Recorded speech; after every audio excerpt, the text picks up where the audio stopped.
Assalamualaikum warahmatullahi wabarakatuh. Wahai sahabatku, semoga sahabatku dalam kondisi sehat walafiat di bawah lindungan dari Allah Subhanahu wa taala. Pada kesempatan kali ini saya tertarik untuk membicarakan film Tilik yang saat ini atau hari-hari ini diperbincangkan oleh media sosial tentang bagusnya film Tilik ini karena dia memotret terhadap tradisi mengunjungi orang sakit yang ada di daerah Yogyakarta. Film ini diproduksi oleh Rafa Cana Film bekerjasama dengan Dinas Kebudayaan Yogyakarta. Sebenarnya film ini telah lama dibuat, tetapi baru tanggal 17 Agustus 2020 film ini dipublish di YouTube sehingga para penonton itu menganggap bahwa film ini adalah memang film bagus. Saya akan mengomentari film ini berdasarkan perspektif saya. Yang pertama adalah film ini menurut saya adalah menggambarkan solidaritas masyarakat desa. Sebuah solidaritas yang saat ini sudah mulai hilang di masyarakat perkotaan. Bahkan desa pun sudah mulai lama-kelamaan solidaritas ini sudah mulai hilang.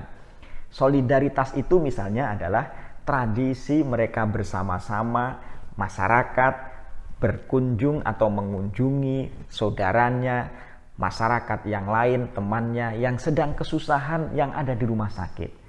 Dan mengunjunginya pun itu juga unik, yaitu mengendarai truk itu bersama-sama. Sehingga kadang menimbulkan persoalan karena nanti mereka takut akan dihentikan oleh polisi karena melanggar aturan. Karena melanggar aturan memang truk bukan untuk mengangkut orang gitu. Karena itu maka di cerita itu dijelaskan bahwa mereka kalau ada lampu merah lalu di sana ada polisi, mereka merunduk supaya tidak diketahui oleh polisi. Tapi intinya adalah bahwa ini menunjukkan solidaritas. Solidaritas masyarakat desa namanya solidaritas organik. Mereka bersama-sama memiliki rasa empati kepada sahabatnya yang lain yang sedang mengalami kesusahan. Tilik itu artinya berkunjung. Di desa saya misalnya, sama di sebuah desa kalau misalnya ada acara-acara tertentu, maka mereka bersama-sama tidak harus membutuhkan undangan, tapi mereka datang untuk membantu temannya, membantu sahabatnya yang membutuhkan pertolongan. Solidaritas organik itu misalnya ditunjukkan kalau misalnya ada orang sakit, mereka datang bersama-sama. Kalau ada acara-acara kegiatan keagamaan, pengajian, mereka juga diangkut menggunakan truk. Ada acara pengajian atau acara takziah, diumumkan bahwa para bapak-bapak diharapkan untuk berkumpul habis maghrib untuk berkunjung atau untuk bertakziah bersama-sama. Naik truk juga. Asik kan kondisi begitu? Kalau ada temannya, ada orang yang habis melahirkan atau memiliki anak, maka mereka melaksanakan jagong namanya, jagong bayi. Dan di tempat saya, jagong bayi itu tidak hanya untuk perempuan, tapi juga laki-laki. Jadi laki-laki nanti bersama-sama dengan kelompok komunitasnya, bareng-bareng untuk jagong bayi, laki-laki maupun perempuan. Itu namanya solidaritas. Solidaritas organik namanya yang sudah mulai hilang di masyarakat perkotaan. Solidaritas di masyarakat perkotaan namanya solidaritas mekanik, bukan solidaritas organik. Kalau solidaritas organik itu adalah solidaritas antara teman, antara tetangga, antara anggota masyarakat yang mereka bekerja bukan untuk mencari upah dan bukan karena urusan-urusan formal kayak ada undangan dan lain sebagainya. Tidak. Mereka saling mengingatkan, mereka saling membantu dan lain sebagainya. Jadi film ini menunjukkan solidaritas masyarakat desa yang sekarang sudah mulai hilang. Itu yang pertama. Yang kedua adalah cerita Butejo misalnya, yang dia menggosipkan tentang perempuan desa yang belum menikah, cantik, Dian namanya, yang dianggap memiliki hubungan dengan Fikri, sehingga dia Butejo misalnya kayak memprovokasi, mengatakan bahwa ini sakitnya Bulurah ini mungkin karena memikirkan anaknya Fikri, anaknya yang bernama Fikri karena memiliki hubungan dengan Dian. Dian ini tidak berpendidikan tinggi, tetapi kok dalam waktu sekejap dia bisa memiliki ekonomi yang mapan. Gonta-ganti HP, HP-nya juga bermerek. Ini kalau bukan pekerjaan yang di luar kebiasaan dalam tanda kutip karena wanita nakal, bagaimana mungkin bisa terjadi? Dian juga sering pergi ke mall misalnya. Di mall dia bergandengan dengan seorang laki-laki yang pantasnya menjadi bapak. Ini kan berarti dianggap sebagai pekerjaan yang tidak baik. Sehingga Bu Tejo kayak mengatakan demikian berdasarkan bukti-bukti yang diperoleh melalui internet. Cerita ini menunjukkan bahwa masyarakat desa saat ini pun sudah mulai terjangkiti namanya internet. Jadi orang-orang desa sudah terbiasa dengan namanya Facebook. Orang-orang desa sekarang terbiasa dengan internet. Sampai ibu-ibu pun itu sudah terbiasa dengan WA, dengan Facebook, dengan internet dan lain sebagainya. Sehingga ini satu sisi menggambarkan masyarakat desa yang memiliki solidaritas yang bagus, tapi pada sisi yang lain orang desa pun sudah tersentuh namanya modernitas karena menggunakan internet. Sampai ke desa, internet sudah menjangkau ke desa. Kemudian yang ketiga, menggambarkan terhadap tradisi ibu-ibu. Apa itu tradisi ibu-ibu? Tradisi ibu-ibu di desa misalnya dan juga di kota suka menggosip. Yang kedua adalah suka pakai emas. Bu Tejo misalnya, pakai emas. Wah, itu pakai emas yang dipamerkan. Artinya ibu-ibu itu memang suka terhadap aspek-aspek yang supaya orang lain melihatnya.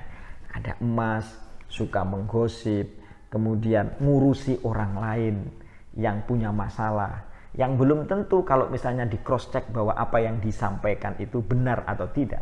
Jadi media internet itu memang membutuhkan cross check kalau misalnya kita menerimanya berita dari internet itu. Apakah berita yang dimunculkan itu hoax atau bukan? Apakah di Facebook itu menunjukkan sebuah kebenaran atau tidak? Karena kenyataannya nanti ketika Dian itu digosipkan dengan Fikri anaknya Bu Lurah yang memiliki hubungan itu sehingga disuruh untuk menikah di akhir cerita misalnya oleh Bu Tejo misalnya, itu bahwa sebenarnya keliru.